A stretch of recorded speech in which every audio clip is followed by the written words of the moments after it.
نننۍ ویډیو د واتس اپ باره کې دا چې د واتس اپ زیات خلکو استعمال هم پرې دی او یریدلي چې دا زمونږ ډیټا خلکو سره شریکوي. فیسبوک واتس اپ چې کومه خپله ډیټا ده فیسبوک سره شریکوي.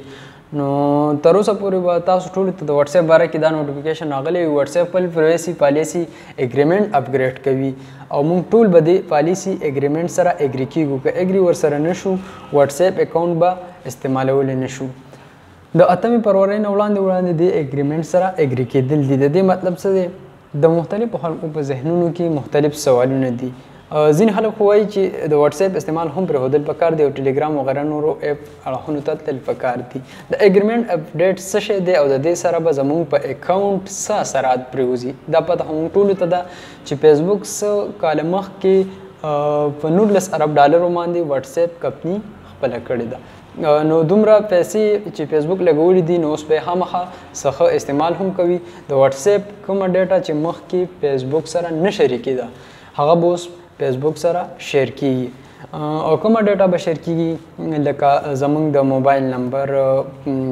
موبایل نمبر سره کوم قسم نیټورک استعمالیږي، تاسو کوم قسم موبایل استعمالوئ، ژبه کوم استعمالوئ، لوکیشن کوم استعمالوئ، ټایم زون چې کوم ټایم زون دی هغه څه دی یا ورسره آی پی اډرس وغیره وغیره.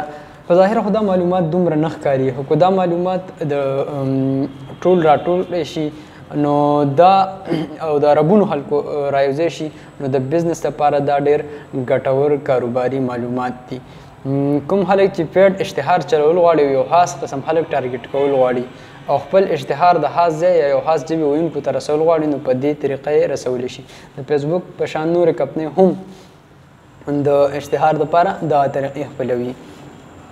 په څه هیوادونو کې واتس اپ د پیمنټ سروس هم شروع کړی چې د واتس اپ په ذریعه تاسو مختلف څیزونه پیمنټ هم کولی شئ، اخیستل خرڅول پې هم کیږي. زه خو دې ته حیران یم چې د واتس اپ چې کوم د اپډیټ دی دې ته ولې خلک دومره پریشان دي. د ډېرو خلکو دا خیال دی چې زمونږ په پریویسي دا یو اټیک دی. د خلکو چې کوم پرایویټ انفارمیشن چې مخکې به خلکو نه ګڼل چې دا شیر کیږي هغه به اوس واتس اپ شیر کیږي. دا څه دومره ناشنا خبره نه ده. د دې نه وړاندې هم مختلف چې څومره ایپس دي هغوی په څه نه څه طریقه زمونږ پرایویټ انفارمیشن راواخلي او د مختلف مقصدونو لپاره استعمالوي. که د واتس اپ الټرنیټ مونږ ګورو سیګنل ټیلیګرام نو د دې څه ګارنټي ده چې هغه به زمونږ د انفارمیشن چې کوم دی نه شریکوي. که هم د واتس اپ عمره مشهور شي او د دې عمره شهرت ترلاسه کړي او سره هغوی به د خپلې ګټې دپاره زمونږ د هغه نه استعمالوي نو د دې څه ګارنټي نشته دی.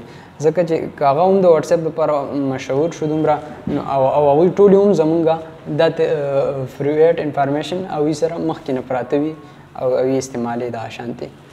د انټرنیټ په دنیا کې هیڅ څیز هم فري نشته. نتھنګ از فري.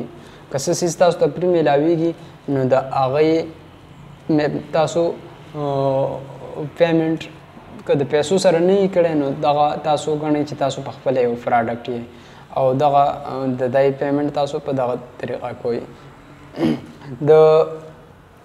ستاسو څه خیال دی چې یو څیز په $1 بلین سره هغه واخیستلی شي او د کاروبار د مقصد دپاره واخیستلی شي نو آیا دا تاسو ته پرې دغه سروسز درکوي نو خامخا به چې کوم دی هغه تاسو نه ګټه اخلي. او د انټرنیټ په دنیا کې او په عام دنیا کې هم یو څیز هم پرې نشته او که یو څیز تاسو ته پرې میلاویږي چا ډېر ښه ویلي دي چې if the service is free then you are the products. که چېرته تاسو ته سروسز فری درکړی کېږي نو تاسو په دغه ټایم کې یو پراډکټ یې.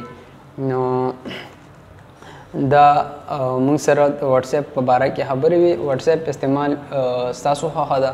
که واتس اپ پرېښودل غواړئ تاسو اوس په خپله سوچ وکړئ خاص څیزونه کوم چې مخکې نه وو او اوس یې تاسو په ظاهره پرې استعمالوئ نو بیا ستاسو خپله سوچ وکړئ چې تاسو دغه سروسز اهمیت لري او که ستاسو خپله پریویسي نو ستاسو د پریویسي نه هغوی د کاروبار ګټې پورته کوي. دا بارګیننګ الریډي تاسو هغوی سره کړی دی چې تاسو موږ ته فری سروسز راکړئ، سهولت راکړئ کوم چې مخکې موږ ته نه وو.